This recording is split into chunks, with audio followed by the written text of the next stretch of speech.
Shalom. యోహాను సువార్త 8వ అధ్యాయము 47వ వచనము. John chapter 8 verse 47.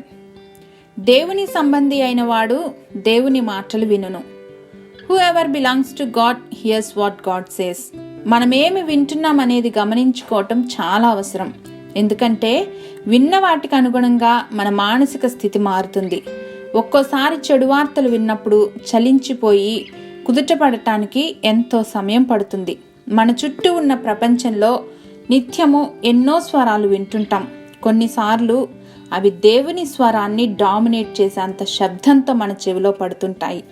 ఇటువంటప్పుడే దేవుని స్వరంను వినటానికి మనం పట్టుదలతో ఉన్నప్పుడు ఇతర స్వరాలు, ప్రత్యేకంగా సాతాను చెప్పే టాక్సిక్ వాయిసెస్ని వెనుకకు నెట్టి దేవుని మాటపై ఫోకస్ పెట్టగలుగుతాం. We can be at peace. ఈరోజు ఎన్ని అవాంతరాలు ఎదురైనా సరే దేవుని వాక్యంను వినటానికి, దేవుని స్వరాన్ని వినటానికి ఎంచుకుందాం. దేవుని వాక్యంపై మనం శ్రద్ధ కనపరిచినప్పుడు ఆ వాక్యము మన జీవితాలపై చూపే ప్రభావము అత్యానందభరితులుగాను సమాధానముతోనూ నింపుతుంది.